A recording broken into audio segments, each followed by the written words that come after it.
Bom, pessoal, só voltando um pouquinho também à tela, vou falar sobre o tema do Lean Six Sigma Scrum, tá?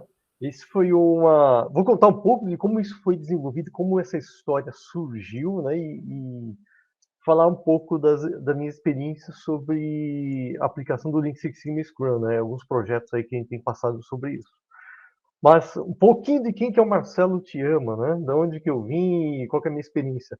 Tá? A minha prática aí, já tenho quase 20 anos dentro dessa cultura do Lean Six Sigma, né? Eu comecei a minha carreira como Black Belt na indústria automotiva, tá? Em 2006 eu me tornei Master Black Belt, fui para os Estados Unidos para um treinamento, né?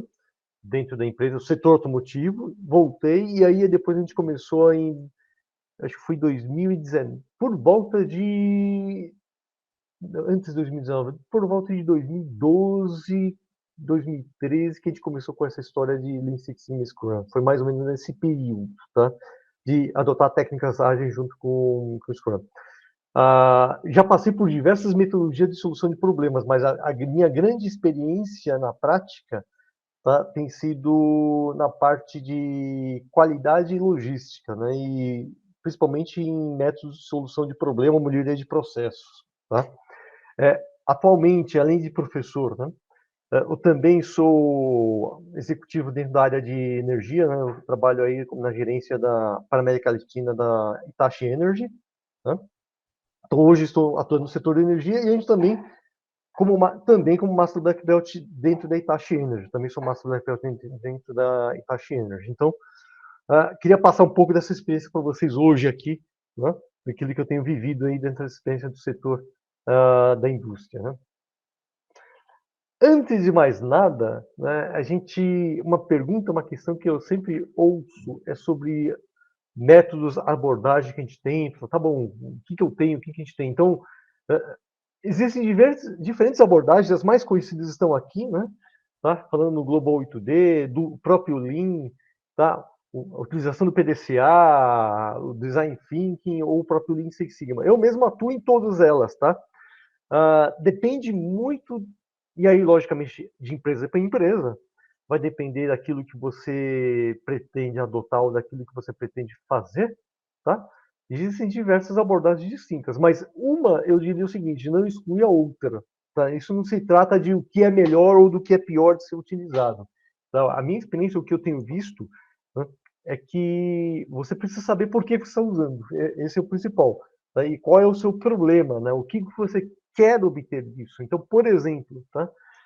Situações pontuais em que você tem um problema, uma situação que ocorreu uma vez, aplica um 8D, 8 disciplinas. Né? A primeira o método aí que eu mostro na tela, né? 8 passos, 8 disciplinas, tá?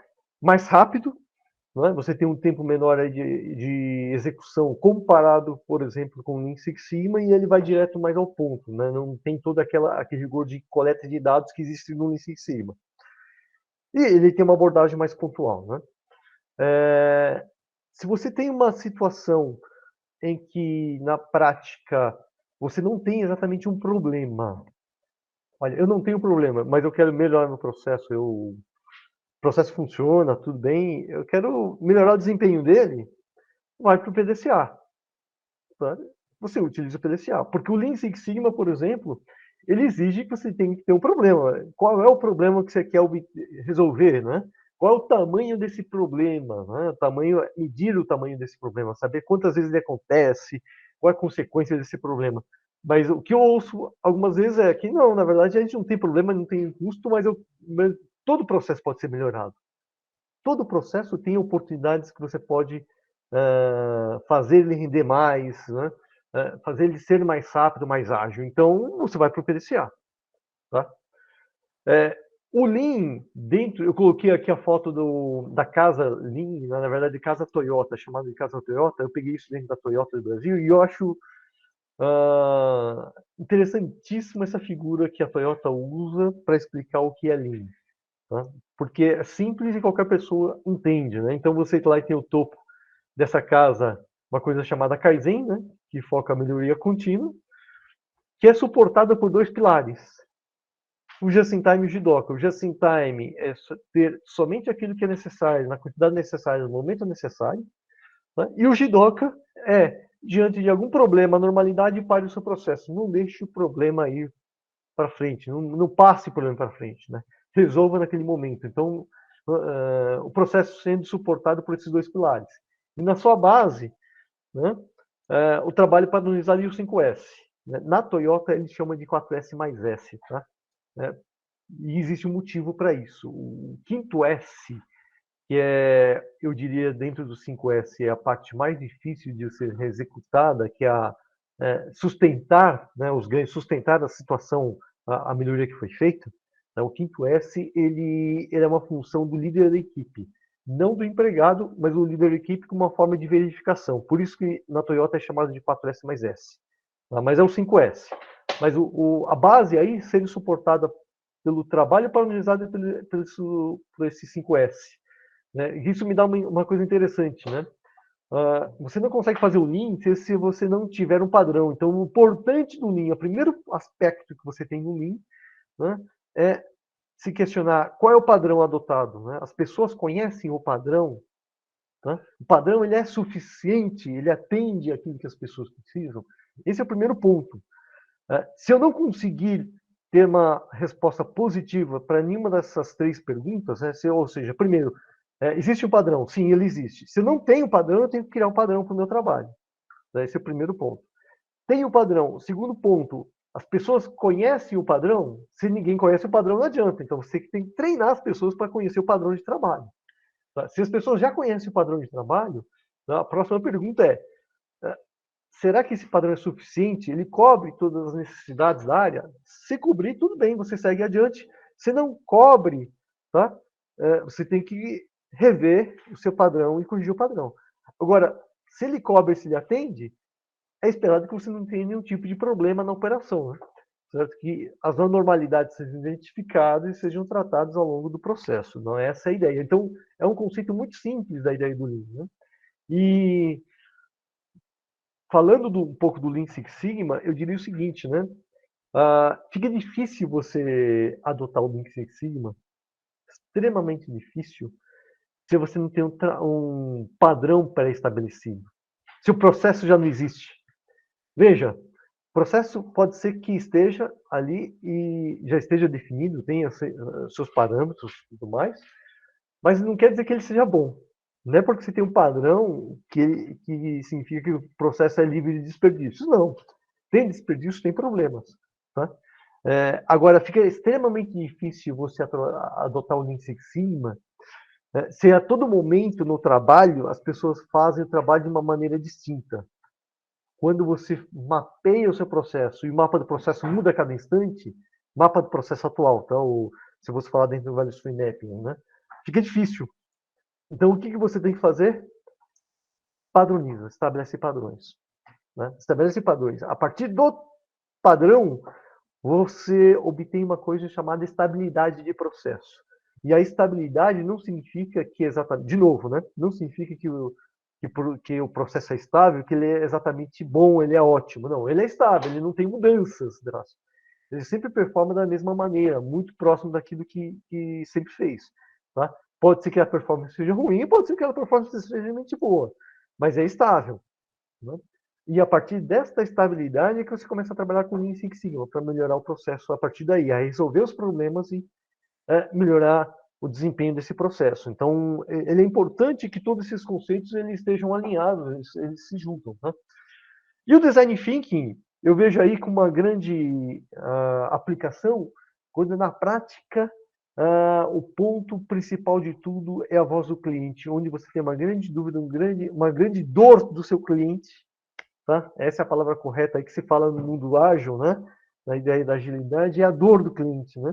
Qual é a dor do seu cliente? Ouve a dor do cliente e a partir do entendimento dessa dor é que você pode trabalhar uma ideia de design thinking. Mas aí eu estou pensando em redesenhar toda a mentalidade, a forma com que o processo trabalha em função dessa dor que o cliente te traz. É uma outra maneira, outra abordagem de se tratar uma questão, um problema.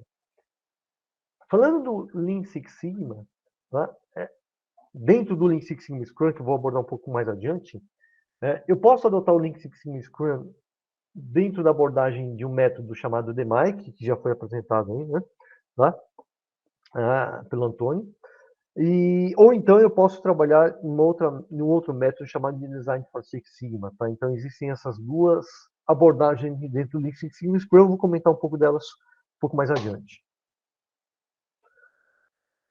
Bom, e a abordagem ágil, né? A abordagem ágil que vem da ideia do Scrum, tá? Existem diversos parâmetros dentro da abordagem ágil aí, tá? Por exemplo, o próprio Scrum no centro da tela, né? A abordagem de fazer os sprints, né? Que nasceu, na verdade, essa história dentro da área de TI, tá? Opa, voltando um pouquinho mais antes de passar para frente, desculpa.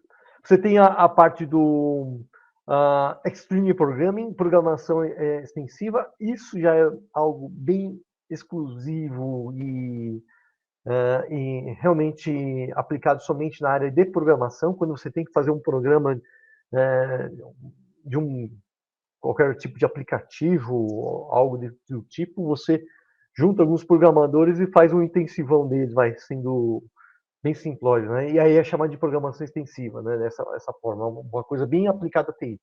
E eu coloquei aqui o Kaizen, tá? Que também já foi comentado pelo Antônio Rentes aí, né? Sobre o Kaizen, eu adoto muito Kaizen, e é um ponto que eu considero também como uma abordagem ágil, por quê? O Kaizen, a abordagem do evento Kaizen é que você para tudo e começa a focar naquilo que precisa ser feito agora. Porque se você não faz isso, né, o dia a dia te leva e você acaba deixando aquele problema, aquela questão de lado, né? Tá? Então, Kaizen, a ideia é para você dar foco. Tá? E isso tem um conceito de agilidade nesse sentido, embora não seja algo mais recente, mas é um conceito de agilidade também na questão de resolução de problemas. Tá? E aqui embaixo, eu coloquei uma foto aqui de um pouco mais abaixo da tela, é um quadro Kanban dentro do conceito de agilidade dentro do Lean Six Sigma, melhor dizendo, dentro do Scrum, tá? Da metodologia Scrum, é o Kaizen dentro do Scrum. Tem que tomar cuidado que isso não é o Kaizen, desculpa, o quadro Kanban dentro do Scrum, da metodologia Scrum. Lembrando que não é o Kanban que é visto no Just in Time. Então, quando surgiu essa abordagem da agilidade, tá? Do Scrum, o Scrum ele trouxe alguns conceitos. Ela se inspirou na ideia do Lean, de eliminar desperdícios ao longo do processo de programação. Foi essa a história, tá? De tornar o processo mais ágil em função disso, eliminando os desperdícios que você tinha no processo, tá? E uma forma que ele fez, e ele adotou, de controlar todas essas atividades e tarefas, foi adotar uma coisa chamada Kanban. Mas ele usou o mesmo nome de Kanban, só que a abordagem ela é distinta do Just in Time, porque o Just in Time, o Kanban do Just in Time, ou do Lean, vamos falar dessa forma, né? Você é focado na questão de inventário, controlar os seus níveis de inventário e programar a sua produção. Tá? Essa é a função do Kanban dentro do Lean. Tá? Aqui, né, eu estou falando de um Kanban adotado para gerenciamento de tarefas. Tá? Então, tem um fluxo um pouco distinto daquilo que você tem antes. Então, é diferente. Embora tenha o mesmo nome, eu acho que criou uma certa confusão no mercado essa adoção. Mas o Kanban aqui, dentro da agilidade, ela tem a função, eu costumo chamar de Kanban, sistema Kanban, para tentar distinguir, tá? Ela tem uma função de você gerenciar projetos, dentro do gerenciamento de projetos, que você está falando de tarefas e atividades dentro de um gerenciamento de projetos, tá bom? Bom, e aí, dentro dessa história, é que eu entro na questão do Lean Six Sigma Scrum, porque você tem diversas ferramentas, diversas metodologias, vamos chamar dessa forma, né? E eu posso integrar ela de diversas formas. E uma das maneiras que a gente trabalhou integrando foi usando o Lean Six Sigma Design for Six Sigma ou a metodologia DMAIC junto com o conceito do Scrum, tá? Foi essa a ideia, tá? E também adotando um pouco da ideia do conceito do Kanban para você conseguir gerenciar as atividades que são feitas dentro do Lean Six Sigma Scrum. Então, foi essa a ideia que nós tivemos, né? E por que isso, né? Por que aconteceu essa história toda, né? Quando a gente elabora um projeto Lean Six Sigma, tá?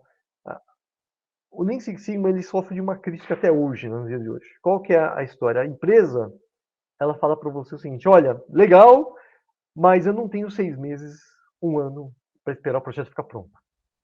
Então, o tempo normalmente que você leva adotando o DMAIC aqui, tá? O Lean Six Sigma dentro do método DMAIC, definir, medir, analisar, melhorar e controlar, os projetos normalmente levam em torno de 4 a 6 meses. Esse é um tempo ideal. Lógico, acontece de projetos que levam mais tempo, às vezes pode até levar um pouco menos de tempo, mas na sua imensa maioria leva em torno de 4 a 6 meses. Um projeto de design for Six Sigma é natural que às vezes já leve um ano.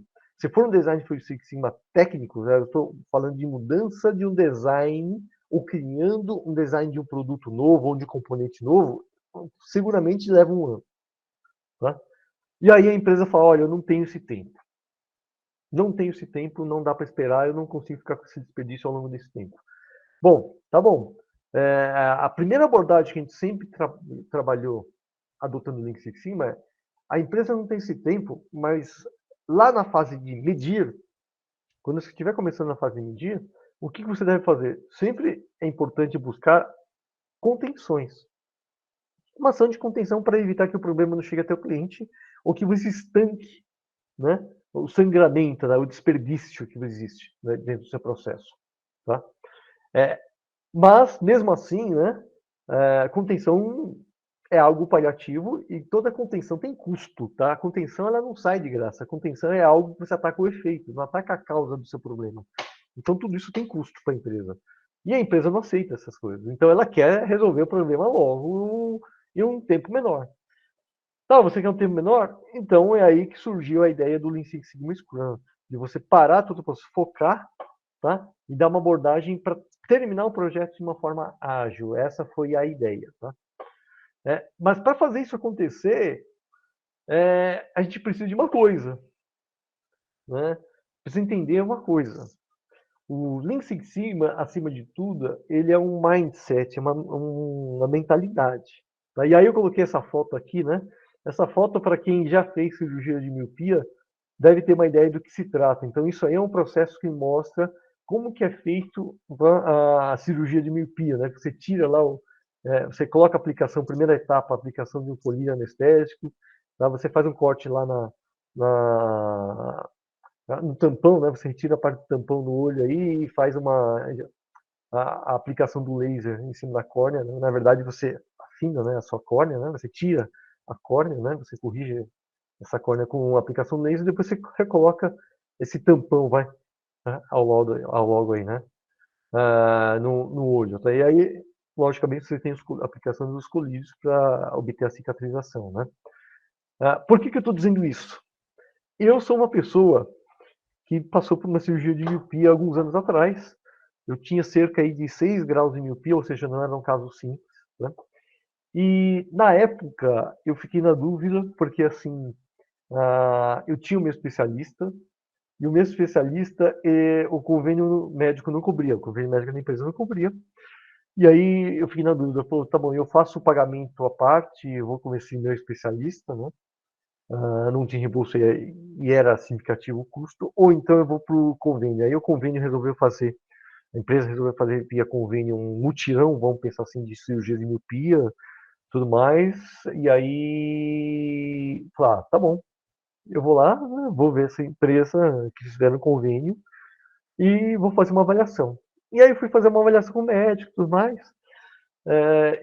Na época eu já conhecia o Lean Six Sigma, já aplicava isso, então eu fui conversar com o convênio médico e tudo mais, fui lá, falei, olha, tá, o processo, aí o médico foi lá, me explicou todo o processo, fiz as medições, os olhos e tudo mais, né? Pressão no olho, tudo mais, toda aquela espessura da córnea, toda essa história. E aí o médico falou, eu perguntei para ele, mas como funciona o processo, como você trabalha? Não, é assim, simples. Aí ele mostrou o vídeo, exatamente essa figura aqui, com o vídeo mostrando, falou, olha, você corta aqui a córnea, isso aqui lá, abre aqui, aplica laser, tá? Fica tranquilo, é simples. E aí ele disse, 95% dos casos dão certo. Ah, legal, 95% dos casos dão certo, 95% dos casos dão certo.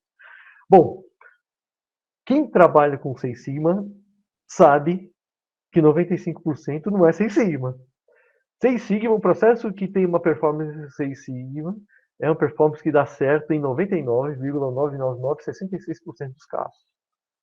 95%, 95% bom, não chega a 3 sigmas. Né? Ou seja, né, é muita coisa. É muita coisa de problema. O 5% que falta lá, né, ainda é muito. Então, o que eu fiz nessa hora? Eu falei obrigado e fui embora. E não voltei mais. Por quê, Marcelo? Porque o problema na prática, o que eu estou falando no mindset? O problema não são os 95%, 99,96666%. O problema não é esse. O problema não é o percentual de rendimento. O problema não é o percentual de acerto. O problema é você achar que 95% é bom. Porque se você acha que é bom, você não vai fazer nada para melhorar. Esse é o problema. Né? E aí, o que acontece? Dentro do processo que ele estava lá dentro da cirurgia de miopia, tinha em torno aí, algo em torno de, supondo, 100 vagas, 100 consultas que iam ser feitas, tá? 100 cirurgias. Se dentro de 100 cirurgias que serão feitas, 5 tem grande chance de dar problema. Qual é a minha chance ou a minha probabilidade de dar problema? Tá? É altíssima. Por quê? Porque eu sou um caso crítico. 6 graus de miopia, eu era um caso realmente, não é um caso mais simples resolvido, é um caso que eu diria assim, crônico e o mais difícil de ser feito. Então era o que tem maior risco. Na análise de risco, ele seria o que tinha os maiores riscos. Então a chance de eu estar dentro dos 5% era grande. E aí, o que eu fiz? Eu saí de lá e fui para o meu especialista. Chegando no meu especialista, ele olhou e falou assim: pô, Marcelo, puxa, quanto tempo que faz aqui que a gente não se vê, não sei lá. Olha só, ele tirou aquelas fichas Cardex, lembra aquelas fichas amarelas, assim, né, todas assim de papel? Ele pegou e falou assim: olha só, você começou com 3 graus de miopia aqui acho que era 96, falou assim, ó, em 96 você começou com 3 graus de miopia aqui, tá vendo? Olha a sua miopia que aconteceu com ela. Aconteceu isso. Aí, sem saber, tá? Se meu médico, se o oculista, ele não sabe o que é sensível. Né? Só que o que ele está fazendo? Ele está pegando no histórico da qualidade. Ele estava olhando a tendência, a evolução, o histórico do processo. Tá bom. E aí eu comentei com ele que eu fui fazer uma outra consulta, tudo mais, que eu tinha exames. Aí ele disse o seguinte: ok, mas tá legal, tá bom. Nós vamos refazer os exames, ele falou. Nós vamos refazer os exames. E se der alguma divergência contra os exames que você fez, se der alguma coisa muito diferente, nós vamos parar e vamos ver o que está acontecendo. Ela falou, tá bom, legal. E ele foi lá e repetiu os exames. O que ele estava fazendo sem saber? Análise do sistema de medição.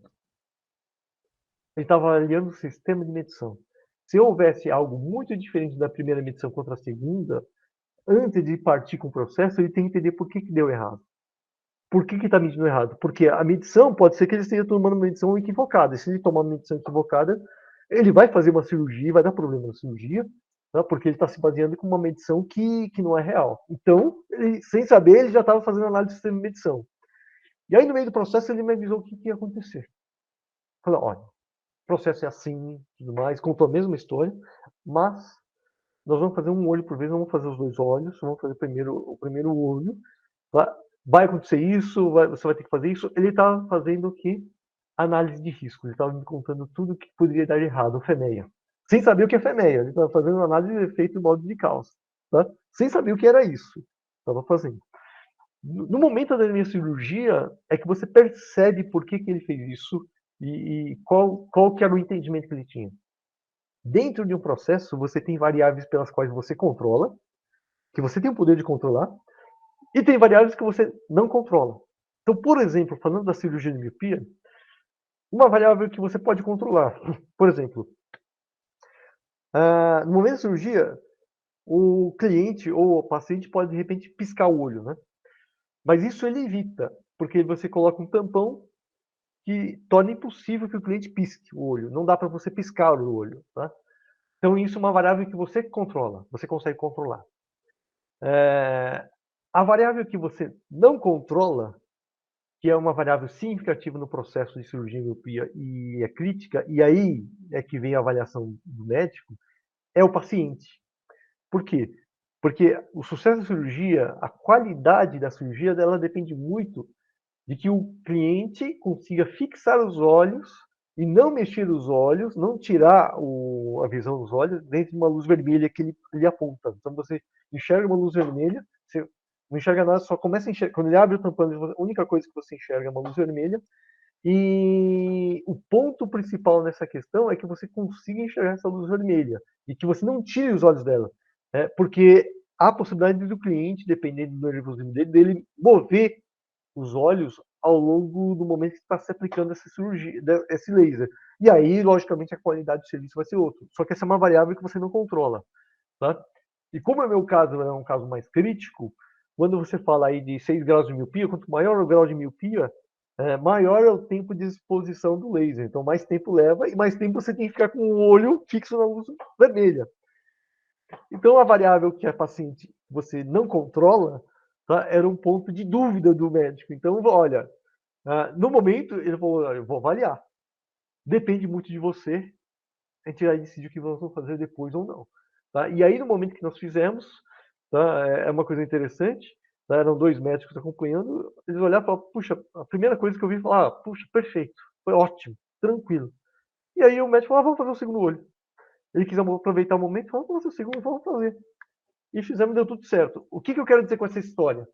Tá? O problema da metodologia não é a questão da estatística, você conhecer estatística, não é a questão de você saber as ferramentas, não é somente isso, é a mentalidade.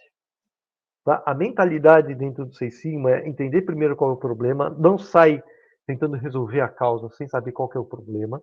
Tá? Entende o problema, qual que é a questão do cliente, mede, analisa e aí você realmente vai trabalhar com a melhoria do processo e evitar que o problema não volte a acontecer. Então ele já estava começando a pensar também no futuro. Ele falou, Marcelo, não tem jeito, oriental com 45 anos, 50 anos, você vai usar óculos novamente. Então a gente já está prevendo isso no futuro. Tá? E aí ele falava assim, ele falou da espessura da córnea, eu também falei, olha, existem possibilidades da seguinte situação. Pode ser que você só tenha uma chance, dependendo da espessura, ou pode acontecer de você, se eu voltar a ter um grau de miopia, a gente consegue fazer um repasse. Então ele deu essas alternativas. Olha, ele traçou todo o cenário, sem conhecer o Seis Sigma. Então essa é a mentalidade que eu quero colocar para vocês. Isso, tá? Porque mais importante do que essa questão da estatística é ter esse mindset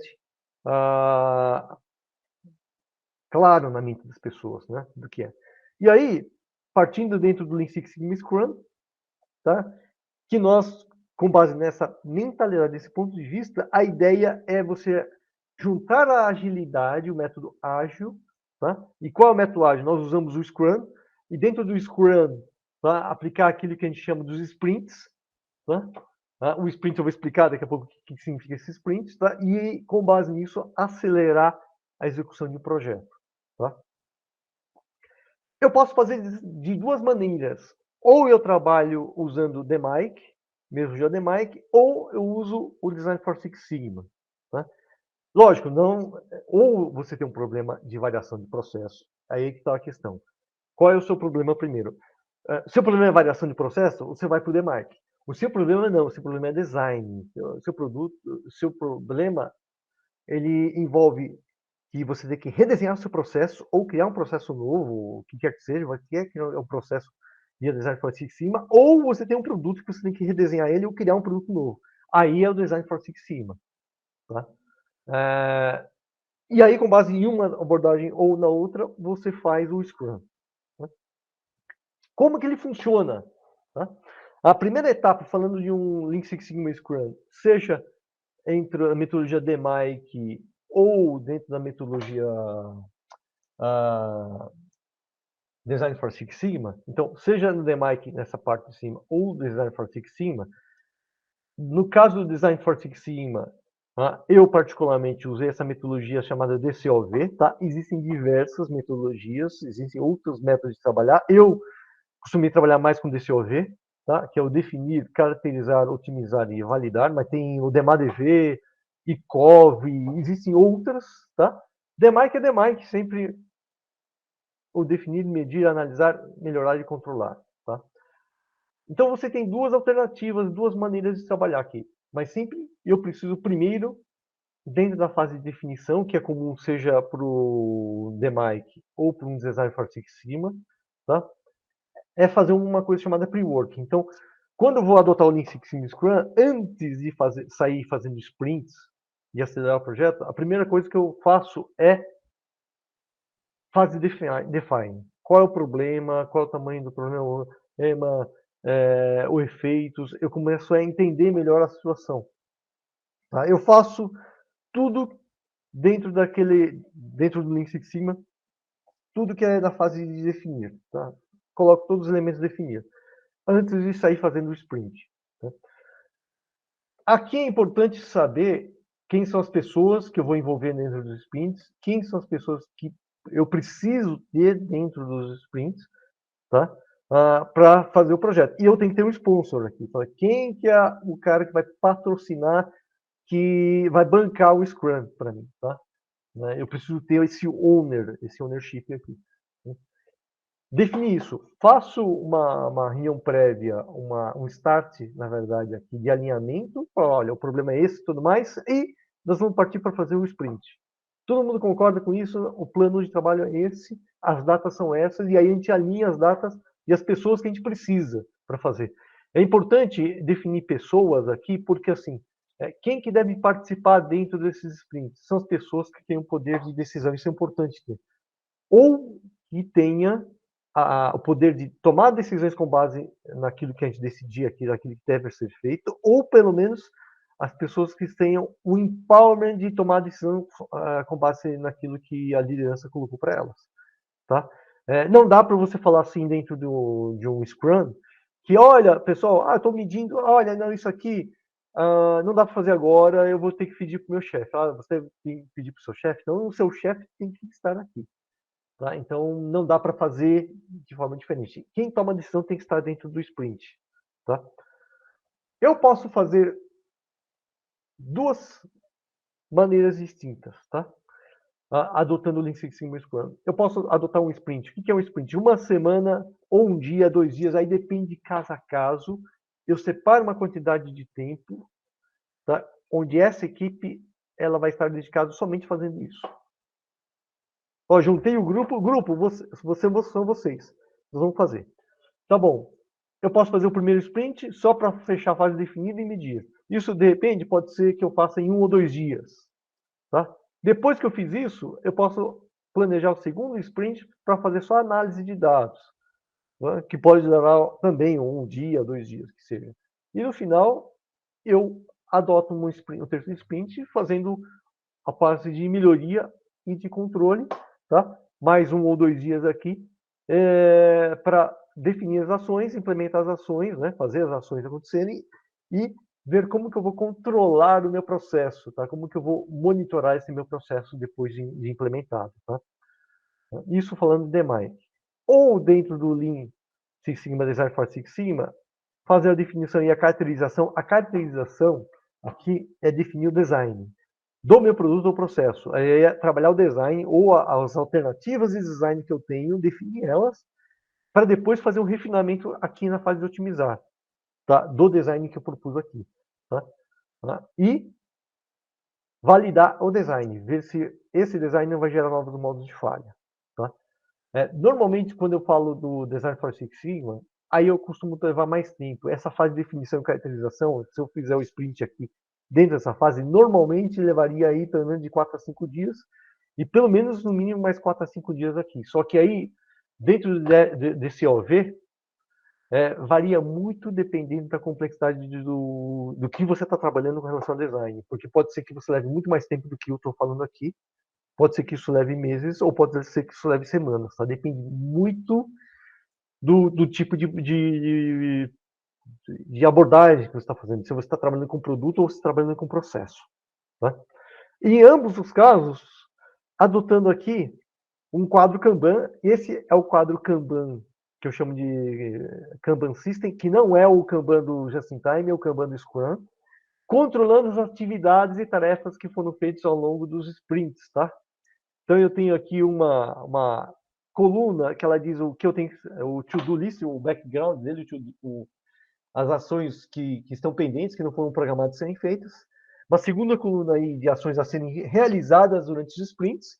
E aí, dentro dessas atividades ou ações que eu tenho, tá? Eu seleciono aquilo que vai para o sprint, que é a próxima aqui, em progress. Aí no sprint, eu fiz um sprint dela, ela vai para o teste, para validação, e no final ela vai para aquilo que é completado, a coluna de completado, tá? Então essa é uma abordagem. Uma segunda forma de abordagem do Lean Six Sigma Scrum é dessa forma. Eu trabalho o Lean Dynamic e faço tudo em uma semana só. Eu faço um sprint único e eu faço definir, medir, analisar, melhorar e controlar em uma semana, 5 dias. Aqui não tem jeito, eu tenho que levar 5 dias. Tá? Esta abordagem é a que eu tenho mais adotado, tá? Fazer tudo em uma única semana. Né? Normalmente é o que eu tenho feito. Tá? Já vai para uma semana, então já faz todas as fases em uma semana. Né? O DCOV, o Design for Six Sigma, eu acho muito difícil. Eu nunca cheguei a fazer em uma semana. Eu acho muito difícil isso. O recomendado é fazer mais ou menos nessa pegada. Um sprint só para definir e caracterizar, e depois o segundo sprint, ou até mais sprints para otimizar e validar. Tá? O Design for Six Sigma é mais complexo, vai levar um pouco mais de tempo, sim. Não daria para fazer as 4 etapas. Eu não consigo enxergar dessa forma, né? As 4 etapas em uma semana. A não ser se o processo de negócios transacional, né? Que a gente chama administrativo, processo administrativo, que fosse mais simples, e aí talvez sim daria para trabalhar dessa forma em uma semana. Mas normalmente leva mais tempo, tá? O que eu tenho feito mais é o DMAIC dentro desse sprint aqui de uma semana, aplicando as 5 etapas em uma única semana. Como que eu faço isso? Por exemplo, se eu faço o Lean Six Sigma em uma semana, a segunda-feira eu deixo para fazer a fase de definição, por exemplo. Tá? E alinho com o time de definição. Existe uma etapa. A primeira etapa do dia, se eu começo às 7 horas, por exemplo, eu faço um kickoff com a equipe que já foi definida para fazer isso. Então, recordando, né? Eu tenho ainda uma etapa primeira que é um pre-work, eu chamo a fase define, pré-trabalho, onde defino a equipe, defino qual é o problema, coleto mais dados e informações para a semana do Lean Six Sigma Scrum, tá? Essa é a primeira etapa. Defino quando que eu vou fazer o Lean Six Sigma Scrum, entro em acordo com as pessoas, e aí eu vou fazer um sprint de 5 dias. E aí, a etapa 2 são esses 5 dias que estão descritos aqui. E dentro do sprint, como que se trabalha dentro do sprint? Aí sim, o kickoff no início, eu chamo o sponsor para fazer um kickoff, e a ideia do sponsor é participar somente da entrada, tá? Ele deixa a equipe, depois deixa as pessoas à vontade para trabalhar em cima do problema. Tá? E aí eu começo a falar sobre a fase de definição. Tá? Tem que ter, dentro do Lean Six Sigma Scrum, tá, um Black Belt ou um Master Black Belt que conheça a metodologia Lean Six Sigma Scrum. Tem que ser um cara que conheça. Pode ser um Green Belt? Em algumas situações sim, tá? Mas tem que conhecer o DMAIC, por exemplo, se eu falar de DMAIC, tem que conhecer o DMAIC, tem que ser especialista nisso para conduzir e tem que ser especialista treinado nessa metodologia do Scrum. Tá? Qual é a primeira etapa? Das 7 às 9, até mais ou menos umas 9 da manhã.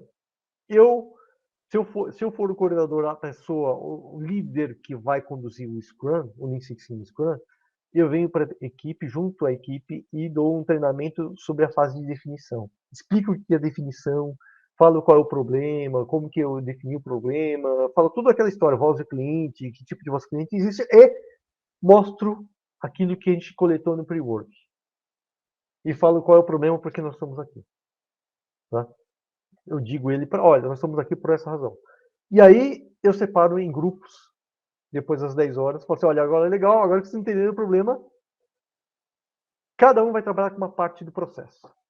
E vamos aplicar as ferramentas daquilo que nós falamos aqui. Aí redefine de novo a fase de definição, sai com algumas ações que deve ser feito e no final do dia eu faço uma revisão diária aqui, né? um fechamento aqui, uma retrospectiva diária para saber o que cada grupo fez. Normalmente, para trabalhar no Lean Six Sigma Scrum, o ideal de pessoas. E eu diria o seguinte, se eu colocasse um tamanho ideal, 10 pessoas. Mas assim, depende de problema a problema. Tá? Eu já trabalhei, os últimos que eu tenho trabalhado tem envolvido coisa de 20 pessoas. É muita gente, sim. Mas o problema exigia que aquelas pessoas estivessem na sala. Então, se tem que ter 20, então vamos trabalhar com 20. Tá? E aí, no caso, normalmente eu trabalho com 2, no máximo 3 grupos de trabalho distintos. Aí depende muito do tipo de problema, porque eu tenho que pegar aquilo que eu tenho no meu problema e tentar separar meu processo, que o meu problema acontece dentro de um processo, e dentro desse processo eu coloco, por exemplo, as equipes para trabalhar em uma parte de cada processo, vamos pensar assim. Tá? Então eu coloquei uma equipe trabalhar em uma etapa A do meu processo e outra vai trabalhar numa segunda etapa do processo. Vamos pensar assim. Eu divido, né? Eu defino o escopo para cada equipe. E cada equipe trabalha dentro do seu escopo, vendo os desperdícios, os problemas que acontecem em cada etapa desses processos. E no final eu faço um ramp-up aqui, uma retrospectiva para ver, para cada grupo apresentar aquilo que eles fizeram. E tudo isso é de forma visual, tá? Numa sala. Eu junto as pessoas em uma sala, tranco as pessoas e olha, vocês vão fazer aqui. Colocar papel na parede, nada de computador, tudo manual, escrito, foto e escrevendo. Tá? Essa é a abordagem. Tá? Terça-feira, começa o dia, treinamento de medir, abro os mesmos grupos e aí os grupos começam a medir os processos dentro de cada escopo que eu defini para eles. Na quarta-feira, eu vou para a fase de análise, a mesma coisa, e depois a mesma coisa. Explico o que é a fase de análise e depois eu vou lá e explico os grupos. Vão analisar os dados que eles coletaram, que eles pediram, que eles buscaram. Tá? Quinta-feira, a mesma coisa, tem que tomar as ações de melhoria, e aqui muitas vezes você não tem tempo para implementar exatamente, mas tem que sair com um plano, tá? E com datas e responsáveis que serem feitas, e no final a fase de controle, como que eu vou controlar aquilo que vai ser melhorado, tá? E aí eu faço uma apresentação na tarde, o grupo na verdade faz uma apresentação à tarde para a diretoria da empresa, mostra o report out para o sponsor, mostrando o que será feito, qual a conclusão que foi chegada, tá? Nessa etapa. Tá? A etapa 3, depois da retrospectiva, ela acontece depois de um momento em que o plano de ação foi implementado, a gente define as datas, faz uma revisão final, tá? E a gente faz uma retrospectiva sobre o evento em si, daquilo que deu certo, daquilo que não deu certo, que poderia ser melhorado durante o evento. Tá? Então, essa é a abordagem do Lean Six Sigma Scrum. Né? Pessoas totalmente focadas em resolver. E é uma coisa assim de etapa de aprendizado e aplicação, aprendizado e aplicação. Tá? Essa é a maneira de ser feito. Só que para fazer, a coisa ela é assim. O problema do Lean Six Sigma Scrum nunca é um problema técnico. Nunca é um problema de aplicação de estatística que as pessoas têm dúvida com relação aos dados. O problema normalmente não é esse. O problema, muitas vezes, é de alinhamento entre as áreas. O problema, muitas vezes, é de divergências entre as áreas. Então, vou contar um caso, por exemplo. Tá? Eu tive um problema que a área me chamou e falou, olha, vamos trabalhar dentro do Lean Six Sigma Scrum. E o problema se tratava de um problema de importação de componentes para reposição. Então, era um processo que havia um processo de importação de peças para reposição e a situação é que, por falta de conhecimento ou problemas que existiam na área, tá? Os componentes eram importados e por falhas de documentação, erros na importação, né, você começava a ter diversos containers parados no porto ou no aeroporto com falha de documentação. E o cliente esperando. O cliente esperando pelo seu produto ser reparado por uma peça que estava lá há mais de 6 meses parada dentro do processo de importação por divergência de documentação.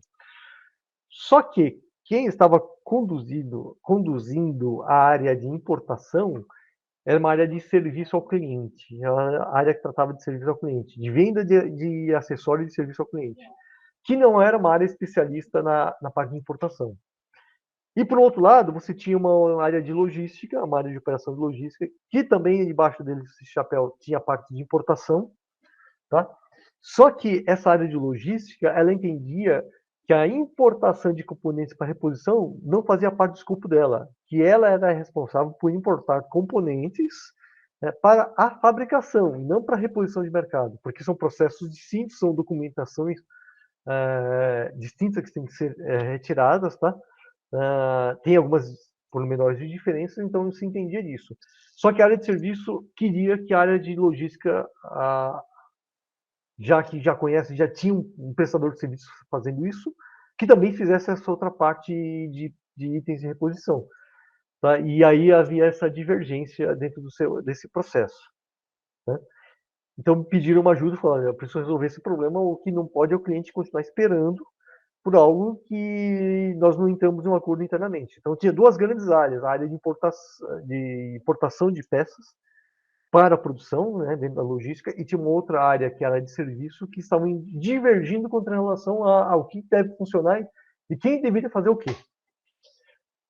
E aí nós fizemos um pre-work, eu juntei, eu falei, olha, eu preciso dessas pessoas, eu tenho que ter um focal point, uma pessoa que vai me dar diretriz, olha, o que a gente espera? A gente espera isso, tá bom, que é o principal cliente dentro da empresa, tá? O cliente interno, eu espero isso, tá bom? E ele é o patrocinador. Tá bom, tá legal, então vamos fazer esse evento quando? Aí definimos a data de quando que nós íamos fazer esse evento, tá? Juntamos a equipe, fizemos uma reunião de pre-work, eu disse, aí eu conduzo, eu digo, olha, eu preciso dessas pessoas, preciso para tal data. Tudo bem com essa data? E aí eu quero um commitment das pessoas. Compromisso de que as pessoas estarão comparecendo nessa data, nesse dia, nesse local. Tá? E aí eu planejo todo o evento, faço a coleta de dados, informações, tá? Que é o pré-trabalho para levar como embasamento para essa equipe. Tá? Coleta a voz do cliente, as reclamações do cliente, eu mostro para todo mundo. E aí eu formo a equipe. E esse projeto em exclusivo, eu tive 20 pessoas dentro dessa equipe. Então, eu dividi aqui, peguei depois um processo de importação, duas fases, duas equipes que trabalharam paralelamente aqui. Então, era uma equipe que trabalhou com o processo de planejamento de importação e a outra equipe trabalhou com a parte de liberação dos itens importados. Então, a gente separou o processo em duas etapas. E aí colocamos todo mundo para trabalhar. Bom, o que acontece? Onde está o ponto-chave aí para você entender o Lean Six Sigma? O ponto-chave está dentro dessas duas palavras, comprometimento e ownership. Então, qual que é o ponto? Qual que é a grande questão? Por que as coisas na empresa muitas vezes não funcionam, né? Ou não? Se eu querer colocar a goela abaixo, falar assim, não, tem que fazer porque o presidente quer que faça e daria para resolver o problema dessa forma, você está resolvendo o problema por base da apatia. Né? Regra da autoridade, muitas vezes, falando, olha, eu estou impondo uma coisa. Tá, quando eu faço a imposição, as pessoas podem concordar com aquela situação, mas não quer dizer que elas estejam comprometidas. Então ela está nesse nível de concordância, mas não estão comprometidas. O que isso significa? Significa que na primeira chance que tiver, ela vai parar de fazer. Primeira chance que esse diretor, esse presidente mudar de área, mudar o escopo, as pessoas vão parar de fazer. Ou vão fazer de qualquer jeito. E aí o problema não se resolve. Então, o ponto-chave dentro do Lean Six Sigma Scrum é você ter o comprometimento ou o ownership das pessoas com a solução que vai ser adotada. Né? É trabalhar dentro da ideia do consenso. Né? Difícil ter consenso unânime, mas ter um consenso sobre a solução que vai ser adotada. Essa é a ideia. Tá? E todo projeto Lean Six Sigma Scrum passa por um negócio chamado modelo de Tuchman. Esse modelo de Tuchman, ele não é novo, ele não foi inventado dentro do Lean Six Sigma Scrum. Tá? Isso, o Bruce Wayne Tuchman, né? Que não é o Batman, né? A gente tem o nome de Bruce Wayne, não é o Batman. Tá? Ele colocou esse modelo que falava sobre desenvolvimento de equipes. Isso foi por volta dos anos 70, entre anos 70 e 80, que ele diz o seguinte, toda equipe ela passa por diversas etapas aqui. Então, por exemplo, toda equipe, o forming é quando a equipe é formada, tá? As pessoas são formadas, elas querem se entender, saber qual é o papel de cada uma delas, tem aquela aquele medo inicial, aquela vergonha inicial de se expor, porque você não conhece, você não sabe o que está fazendo ali. E aí depois toda a equipe vai passar por essa fase de tempestade e divergência, que as pessoas não concordam, um quer empurrar o problema para outro, até que as coisas começam a se entender, tá? Você tem a etapa de normalização aqui, né? As pessoas começam a compreender o papel de cada uma delas e os resultados começam a aparecer, que é o performance. Tá? O adjournment é quando a equipe já não se faz necessária e as pessoas, cada um segue seu rumo, né? Se termina. Por que eu estou mostrando esse modelo? E esse modelo acontece dentro do Lean Six Sigma Scrum. Então, quando eu volto aqui para a semana, dentro dessa semana aqui, o modelo de Tuckman para mim é nítido. Eu trabalhei com 6 projetos já implementados dentro desse modelo. Todos os 6 projetos aconteceu a mesma coisa. O modelo de Tuckman apareceu dentro dessas semanas aqui. Então, a primeira etapa aqui, a segunda-feira, acontecia o forming, a formação da equipe. Todo mundo lá no meio do evento, ninguém fala nada, porque ninguém sabe o que pode falar, não se sente num ambiente seguro para falar. Tá? Até que chega um momento em que as pessoas começam a se esquivar do problema. Então, por exemplo, nessa questão da importação, tá? Tinha a equipe de importação de peças, né, para reposição. A equipe de logística de importação, ela não queria ficar no trabalho. Ela falou assim, não, isso aí é um problema seu. Então, a abordagem inicial já foi isso. O problema é seu, não. Está fora do escopo, não tem no contrato. Isso já não queria criou a divergência. É o storming, a tempestade. Sou contra, não, isso não dá certo, não sei lá. Tá? Nesse momento do storming, se o líder da equipe não resolver as divergências da tempestade, o projeto acaba ali. Então, é a fase onde ou vai para frente ou a coisa se termina e não se completa e não se faz. Tá? Então, qual que é a minha abordagem? O que eu faço nesse momento? Não quero resolver, eu não quero discutir quem é responsável por quê, quem é dono, quem é o culpado. Não. Me deixa eu entender o processo. Olha, vamos olhar, me explica como funciona. Tá? Ajuda o time. Fala, tá bom. Aí as pessoas mudam de postura, entendeu? Então, o ponto principal nessa questão da tempestade é você tentar passar por essa fase. Né? E opa, toda todo projeto no Six Sigma Scrum tem a fase do storming. Ela pode demorar um dia, dentro de um ciclo de uma semana, né? Pode ser que ela fique em um dia, pode ser que ela demore 10 minutos, pode ser que ela demore 1 hora, 2 horas, não importa. Depende de projeto a projeto. Mas todos eles têm uma fase dessa. E a ideia é que você consiga passar por essa etapa o mais rápido possível e o mais suave possível. Né? Passou dessa etapa, você cai para a fase de normalização, o norming. Norming é as pessoas começam a se conhecer, começam a entender a situação e começam a dar opiniões. Aí você começa a ver que as pessoas estão nessa fase de normalização. Tá? O performing é uma fase que os resultados do trabalho começam a aparecer, as sugestões começam a aparecer naturalmente. Isso é o performing. Tá? E olha só uma coisa, tem essa linha pontilhada aqui no meio, porque assim, desta fase do forming e storming, você não tem uma equipe, você tem um grupo de pessoas. A equipe ela começa a se formar entre a fase da normalização até a performance. É aqui que começa a formar uma equipe. Tá? E qual que é a diferença disso? É justamente esse ponto. A formação, ela precisa que o líder da equipe, quem está conduzindo o Lean Six Sigma Scrum, se imponha muito, exige muito do líder. E a equipe ela é pequena. A equipe é pequena, digo, na sua atuação, tá? No seu nível de atividade. Então, essa é a etapa do forming. Tá?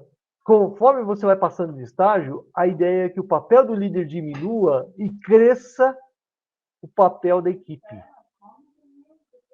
Essa é a ideia. Então, até o storming, o líder é importante. No norming, você percebe que o líder começa a diminuir de tamanho. Tá? Quando você consegue perceber que você está na fase do performance, você percebe que você está no estágio de performance, quando a equipe que está aqui, ela toma decisões e ninguém pergunta para você. Ou então, a equipe só chega para você falando assim, olha, nós vamos fazer isso. Ela não está perguntando o que fazer, ela está informando você o que eles vão fazer. Aqui no Norming, as pessoas perguntam o que tem que ser feito. Qual é a próxima etapa? Ah, nós fizemos um mapeamento. E agora? E depois do mapeamento, o que a gente faz? Isso é o Norming. Tá? O Performing é quando a equipe já está tomando as decisões, a equipe já está dizendo o que ela vai fazer. E quando a equipe diz o que vai fazer, você está gerando um comprometimento. Elas estão compromissadas, porque a solução está saindo com base da equipe. Tá? A solução está partindo da equipe, não está partindo do líder. Essa é a grande diferença. Tá? E aí a chance disso dar certo cresce enormemente. Porque sou eu que estou dando a solução. Então, eu vou fazer, eu estou comprometido com a ideia que eu dei. Tá? Essa é a ideia dentro por trás do Lean Six Sigma Scrum. Então, a questão básica não é a técnica estatística base que está por trás disso. A base do Lean Six Sigma Scrum são as pessoas. É você obter o comprometimento disso. Tá? E é interessante como todo projeto acontece isso. Tá? E olha só, um ponto importante aqui. Mesmo que a solução que a equipe chegue dentro do Performing não seja a solução que você, como líder, adotaria, pode ser que aquela não seja a melhor solução que você, como líder, adotaria. Tá? Mas é uma solução que a equipe colocou. Então, o que você faz? Deixa a equipe adotar essa solução. É melhor que ela adote a solução que ela propôs do que você tentar impor uma solução sua. Tá? Porque a chance da solução ser mais sustentável, ser sustentável ao longo do tempo, tá? Ela é maior quando a equipe ela te dá a solução e não você impõe uma solução. Tá? Essa é a grande sacada de toda a história, tá bom? Bom, mas é importante, ao longo da história do Lean Six Sigma Scrum, entender que as pessoas, que conflitos acontecem. E cada pessoa tem uma maneira diferente de lidar com o conflito. Então, tem pessoas que são muito agressivas, competitivas. Ela quer ganhar sempre, não importa. Tem conflito, ela quer ter razão. Mesmo não tendo a razão, ela quer ter razão. Ela é competitiva, então ela não vai querer perder de forma nenhuma. Tá? Tem aqueles que você vai perceber que ele não vai se comprometer. Tá? Ele não vai querer ter, é os esquivos. Tá? E tem pessoas que vão ter, são aquelas pessoas que dentro do conflito, elas buscam uma solução integradora, que elas estão aqui na fase de colaborador comprometido. Isso tudo são posturas. Na verdade, assim, nós atuamos em todos esses 5 níveis de estilos de conflito. São estilos que todas as pessoas adotam, tá? Depende de situação a situação, você pode ser mais cooperativo ou menos cooperativo. Você, como líder, tem que ter a habilidade de entender isso. Eu não vou entrar de como fazer isso, existe uma avaliação que é feita em cima disso, tá? A gente trabalha em cima disso, mas quem for conduzir o Lean Six Sigma Scrum tem que ter esse conhecimento, tá? Para saber identificar e lidar esses conflitos, tá bom? E um outro ponto que é importante, aí eu trouxe um ponto da neurolinguística, tá? Que é para tentar tornar a coisa mais simples. Tem pessoas dentro do Lean Six Sigma Scrum que são pessoas mais analíticas, pessoas dentro do grupo de trabalho, tá? Que ele precisa de detalhe, ele precisa de uma segurança maior, e a segurança dele é quando ele tem certeza de que aquilo vai acontecer ou de que algo está correto, é o analítico. Tem uma pessoa que é muito orientada para ideias, que é chamado de catalisador dentro da neurolinguística, tá? Outras pessoas que são voltadas para evitar conflitos ou para ajudar na questão de conflitos, que são chamados apoiadores. E tem aquelas pessoas que gostam de controlar, de mandar, de liderar os processos, que são os controladores. Tá? Por que isso é importante? Eu tive um outro projeto que a gente estava tratando e tinha um dos executivos dentro desse projeto era um catalisador. Um cara catalisador, ele queria aparecer. O catalisador é aquele cara marqueteiro, o cara que quer aparecer, quer aparecer. Ele é extrovertido, ele é orientado para as ideias. E eu estava no primeiro dia do evento do Lean Six Sigma Scrum, definindo o problema. E aí, dentro desse grupo, tinha outros Masters Black Belts e as pessoas vieram para mim e falaram, e aí, Marcelo, o que a gente faz com esse cara? Né? Porque ele estava jogando muitas ideias de ações já, ele já estava querendo fazer as coisas, tá? E não era o momento para isso. O momento era entender o problema, não era de sair fazendo. E aí eu disse, olha, é o seguinte, a gente não pode cortar ele para gerar uma barreira, porque ele vai ser importante lá na frente. Não na fase, o catalisador ele é importante na fase de ideias, que é na fase de melhoria, na fase de entre análise e melhoria, nas fases de brainstorming ele é importante. Então eu não posso eliminar ele. Eu não posso cortar ele no início. Só que no início ele atrapalha. Né? Então eu tenho que saber como que eu vou moldar ele, como que eu vou conduzir ele ao longo do processo. Aí o que eu disse, tá bom, vamos dar serviço para ele fazer sozinho. Então, vamos pegar as ideias dele e vamos dar de serviço para ele fazer. Porque aí a gente gasta o tempo dele. Então foi essa a estratégia que a gente usou. Falou, não, tá bom, vem cá, ó. Chamei ele, falou, vamos fazer isso. Ó, tá bom, então você fica encarregado disso. E eu tirei ele, afastei um pouco ele do grupo, porque ele estava atrapalhando o grupo. Não era a fase, não era o momento de gerar ideias para o grupo, porque o problema do catalisador, por seu perfil, por ele ser muito orientado para ideias, ele acaba perdendo o foco. E a gente estava começando a sair do foco daquilo que a gente queria que as pessoas tivessem. Do foco de qual é o problema. Então ele estava abrindo muito escopo. Tá? E aí que a gente teve que conduzir de outra forma. Deu certo. Tá? Essa história deu certo. No final, quando a gente precisou dele de colocar as ideias, ele foi para as ideias e contribuiu para essa história. Tá bom? Apoiadores são pessoas interessantes que elas podem ajudar na hora de você passar por um momento de storming, de tempestade, porque o cara apoiador, ele tem uma... Pessoas que têm esse perfil de apoiador, elas têm uma capacidade grande de se colocar na posição de outras pessoas e entender outros pontos de vista.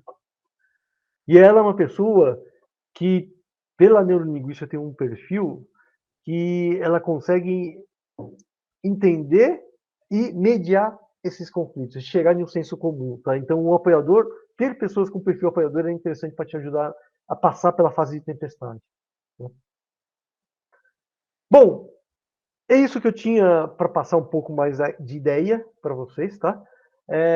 Mas um ponto que eu coloco para vocês é o seguinte: não importa o que você vai fazer, não existe projeto fácil. Eu vou fazer isso aqui porque isso é fácil. Não tem projeto fácil, todo projeto é difícil. Tá? E uma experiência que eu aprendi no Lean Six Sigma Scrum é que, assim, todos os projetos Lean Six Sigma Scrum que eu fiz, tá? Eu não sabia o que ia acontecer no final. Eu falei, puxa, eu não sei se esse negócio vai dar certo. Todos os projetos eu tive essa dúvida, porque a pressão de você terminar o projeto em uma semana é grande, é muito grande. E você não sabe se a coisa vai dar certo lá no final. Não tem a menor ideia. Só que você, tá? A gente tem essa insegurança como líder dentro dessa equipe, mas a gente não pode perder a motivação. Você não pode transparecer isso para a equipe. Pelo contrário, porque todo mundo fica. A dúvida que você tem no início, você fazendo, para as pessoas, fica na cara das pessoas que elas estão mapeando, elas estão fazendo as coisas, estão medindo, e você olha para as caras das pessoas lá na segunda, terça-feira, e você olha assim, e é nítido que as pessoas, assim, olha, as pessoas veem assim, puxa, não sei onde isso vai dar. Todo mundo fica com a mesma questão na cabeça, não sei onde vai dar. Só que lá na fase de análise em público, tudo fica claro. Tá? Isso é importante. Tá? E eu, pensando no modelo de Tuchman, eu tenho que sempre trabalhar para puxar a equipe. Tá? Ver pessoas que não estão participando para puxar, engajar elas. Tá? Porque cada pessoa que está lá tem um papel importante. Isso é um ponto que eu chamo a atenção dentro do Lean Six Sigma Scrum. Tá? Então, o problema não é conhecer de estatística, o problema é saber conduzir pessoas dentro do Lean Six Sigma Scrum. Essa é a questão principal. Tá? Bom, eu deixei alguns meus contatos aqui. Tá? Tem o meu LinkedIn, me procurem Marcelo Tiamo, Marcelo com 2 L's, porque vocês podem me ver aqui, eu sou descendente de italianos, né? Tá certo? E aí eu deixei alguns sites de referência para vocês, tá bom, pessoal? Legal? Era isso aí que eu tinha para apresentar. Não sei aí se tem alguma dúvida, alguma questão. Acho que a gente pode trabalhar aí, né?